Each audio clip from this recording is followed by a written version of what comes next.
Exponential equations are easy to solve if you can find a common base.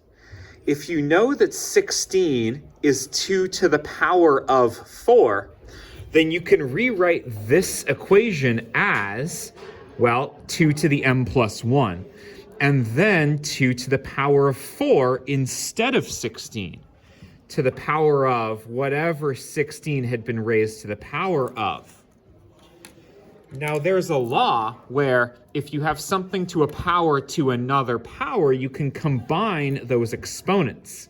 This gives us 2 to the power of 4 times m plus 7.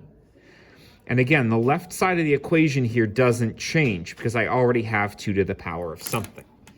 Now, the trick is, if I have 2 to the power of something equals 2 to the power of something else, then those somethings had to have been equal. It's as though the bases are canceling and you set the exponents equal to each other separately. So, m plus 1 equals 4 times m plus 7.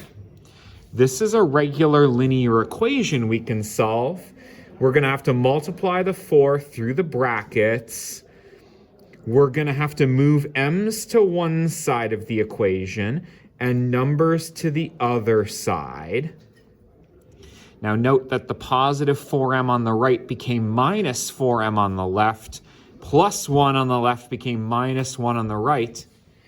1 minus 4 is negative 3 on the left, 28 minus 1 is 27, and to solve for m, you divide by whatever's left in front of m. In this case, we get m equals negative 9. Again, the summary is get a common base, use power laws to simplify, then the exponents should equal each other, collect like terms, and solve. Absolutely beautiful. Best of luck.